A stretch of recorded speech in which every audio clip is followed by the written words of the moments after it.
ఒక వారం రోజుల నుంచి ఎవరితో మాట్లాడకుండా అలా ఒక్కడే కూర్చొని బొమ్మలు గీస్తున్నాడు. జనరల్ గా మేం పిల్లలు గీసే బొమ్మల్ని బట్టి వాళ్ళ మానసిక ఎదుగుదలను, వాళ్ళ ఓవరాల్ డెవలప్మెంట్ ని అసెస్మెంట్ చేస్తూ ఉంటాం. ఇదిగో ఇవే లాస్ట్ 1 వీక్ గా విక్కీ గీసిన బొమ్మలు. అన్నిట్లోనూ ఒకటే థీమ్, విక్కీ, విక్కీ పక్కన మనిషి. ఆ పక్కనున్న మనిషి ఎవరో మీరు గుర్తుపట్టగలరా? కాస్త పోలికలు అవి చూస్తుంటే మా నాన్నగారులాగా ఉన్నారండి. ఓ, విక్కీ తాతగారా?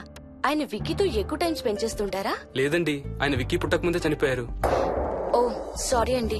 అండ్ 1 మోర్ థింగ్, తను ఒక్కడే కూర్చుని ఎవరితోనూ మాట్లాడుతూ ఉంటాడని కొంతమంది పిల్లలు నాతో చెప్పారు. ఇంట్లో కూడా ఇలాంటి బిహేవియర్ ఏమైనా అబ్జర్వ్ చేశారా? ఈ మధ్యనండి కొత్త ఆట మొదలు పెట్టాడు. అడిగితే వాళ్ళ తాతగారితో మాట్లాడుతున్నా అంటాడు. జనరల్ గా చిన్న పిల్లలు రకరకాల బిహేవియర్స్ చూస్తూ ఉంటాం. వయసు పెరగడంతో పాటు అవి కూడా మారుతూ ఉంటాయి. Nothing wrong with him. He's a very intelligent boy. ఇదొక చిన్న ఫేస్ అనుకుందాం. ఎందుకైనా మంచిది ఒక చైల్డ్ సైకాలజిస్ట్ కి చూపించండి. చైల్డ్ సైకాలజిస్టా? డోంట్ వరీ, విక్కీకి ఏం కాలేదు. ముందు జాగ్రత్త కోసం, జస్ట్ మన మైండ్ లో డౌట్స్ క్లియర్ చేసుకోవడం కోసం. ఇదిగో హీస్ డాక్టర్ ఆనంద్ శర్మ, మా స్కూల్ కి కన్సల్టెంట్ సైకాలజిస్ట్. ఒకసారి కాల్ చేసి అపాయింట్మెంట్ తీసుకోండి.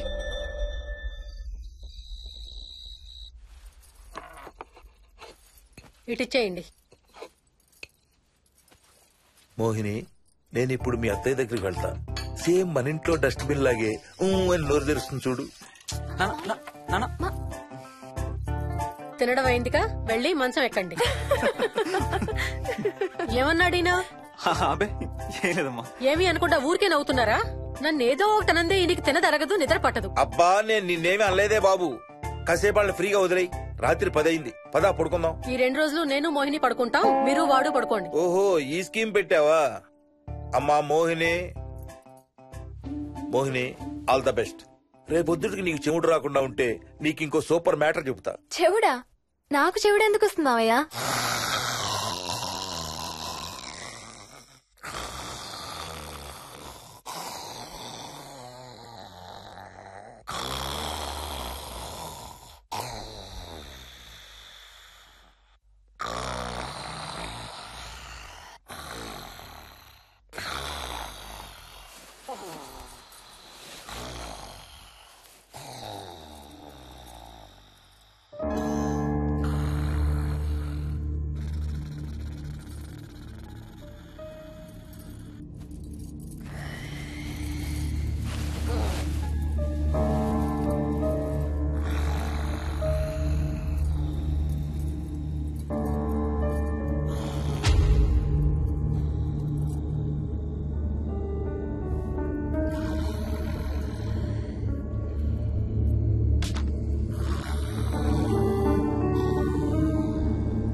ఎక్కడికి వెళ్ళిపోతున్నావు? వదులు వదులు, నేను స్నానం చేయాలి. నేను ఉంటే చేయకూడదా? ఛీ, వెళ్ళు.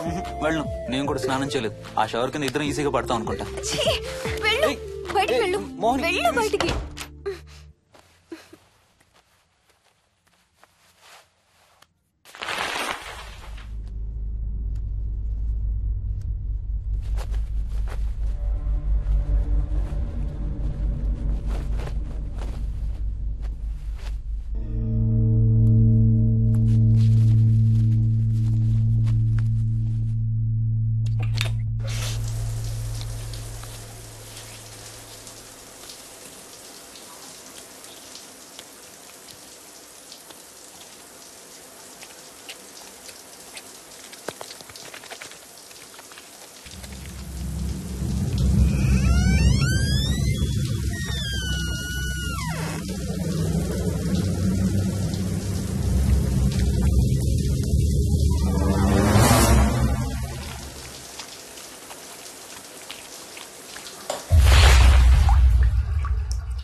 కాలనీ అంతా ఓ రౌండ్ వేసి వచ్చాను రా. ఊరంత ఉంది.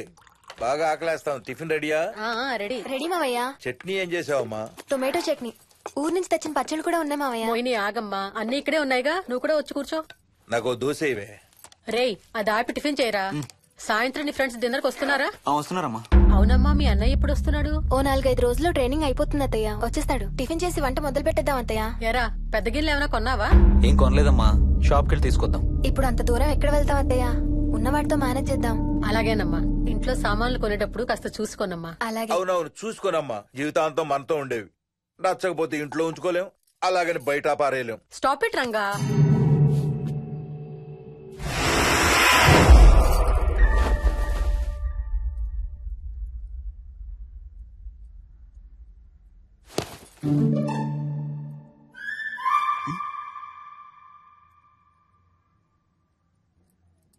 అమ్మ, మంచి లేత వంకాయలు దొరికాయి. ములక్కాళ్ళు, పచ్చిమిర్చి కూడా తెచ్చాను. కొంచెం కడిగి కోసేయ్. సరేమ్మా. యదమ్మా, కొంచెం మిరపకాయలు బయట ఎండబెట్టాలి. పద.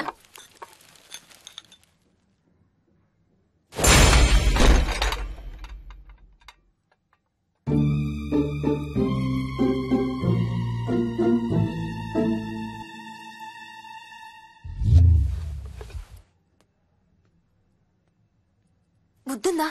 మామయ్య చూశారు. ఏం చూసారు? నువ్వు చేసిందే చూశారు. నేనేం చేశాను? టేబుల్ ఎందుకు దన్నావు? ఎందుకు తన్నానో తెలీదా?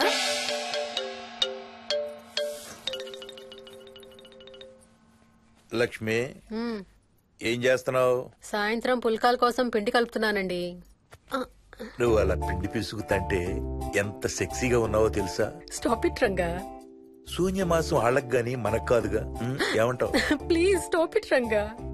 వాళ్ళని చూస్తా అంటే నాకు ఒక ఐడియా వచ్చింది. ఏంటండి? వాళ్ళలాగే మనం కూడా మన షష్టి పూర్తిగా ఓ లాంచీ వేసుకుని గోదావరి మీద హనీమూన్ కి వెళదామా? ఊరుకోండి, గోదావరి మీద హనీమూన్ ఏంటి? అంటే వేరే ఎక్కడికైనా వెళదామా? అలాగని కాదు, మీ ఇష్టం. మీరు ఎక్కడికంటే అక్కడికి వెళ్దాం. అబ్బో, నీకు లోపల చాలా కోరికలు ఉన్నాయే. ముందా నోరు మూసి ఆ పిండి సరిగ్గా పిసుకు.